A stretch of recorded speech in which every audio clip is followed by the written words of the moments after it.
नमस्कार शेतकरी मित्रांनो आणि मैत्रिणींनो, आपल्या शेतकऱ्याची सगळ्यात मोठी अडचण सांगू का? आजकाल पाऊस जेव्हा पडतो ना तेव्हा एकदम ढग फुटल्यासारखा पडतो आणि आपलं शेत बुडून जातं आणि कधी कधी बरेच दिवस पाऊस पडतच नाही तेव्हा पीक पार कोमेजून जातं आणि हे आता दरवर्षीच झालं.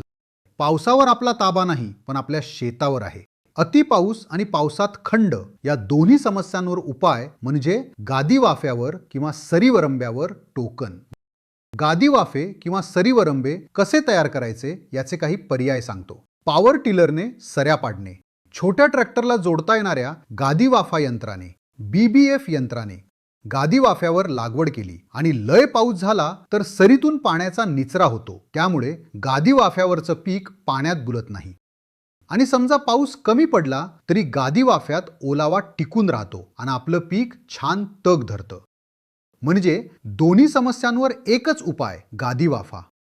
आणि हे वर्ष एल्निनोचं वर्ष असण्याची शक्यता आहे, म्हणजे पाऊस सरासरीपेक्षा कमी पडू शकतो. अशा वेळी गादी वाफ्यामुळे जलसंधारण सुद्धा होतं. गादी वाफा बनवण्यासाठीच्या मशीन कुठे मिळतील? गावात किंवा शेजारच्या गावात यापैकी एखादं मशीन उपलब्ध आहे का याची चौकशी करा. आत्ताच शोधायला सुरुवात करा. मंडळी, गादी वाफ्यावर टोकन न करणे म्हणजे एक छत्री असताना पावसात भिजण्यासारखं आहे. तर मग करणार ना गादी वाफे? कसे करणार? जरा दिमाग की बत्ती जलाओ.